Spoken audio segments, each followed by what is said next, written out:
Okay, sebelum kita start berborak, kita sebut, okay, kita buat pembukaan, okay, sebut words of affirmation. Okay, macam Fiza selalu buat memang setiap pagi. Okay, setiap pagi bangun tidur, setiap pagi Fiza buat kan words of affirmation. So kali ni kita buat, okay, sebelum nak mula buat video. Okay, Bismillahirrahmanirrahim. Allahumma salli ala Sayyidina Muhammad wa ala Sayyidina Muhammad. Today is amazing. Today is amazing. Today is amazing. Today is amazing. Okay, sebut tu dengan sekali perasaan, dengan feeling, naikkan sekali feeling perasaan tu. Bukan sebut affirmation je. Sekali dengan rasa. Memang betul, today is amazing. Today is amazing. Okay, apa lagi? My life is so beautiful. My life is so beautiful.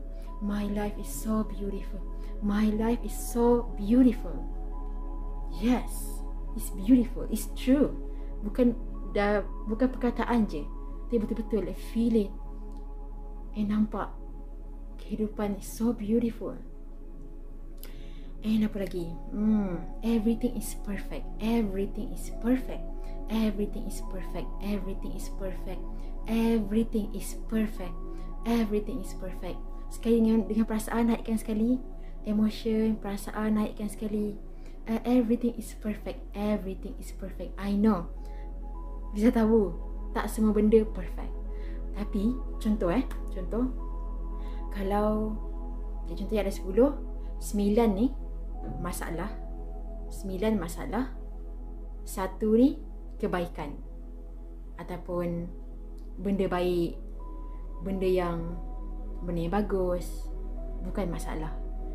Walaupun 1, tapi kalau kita keep fokus dengan benda 1 ni, 1 kebaikan ni, kita fokus kat situ, benda yang kecil, 1 kebaikan tu dia membesar tau.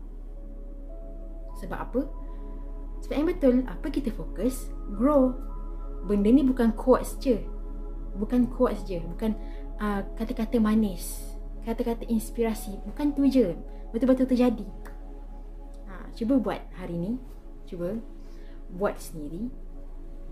Sebab samalah kita apa-apa pun nak buat dalam dunia ni, nak buat seharian, dengar je apa-apa ayat daripada orang, mesti kena question, tanya, betul ke? So buat sendiri, rasa perasaan tu, tengok macam mana kehidupan semua kan.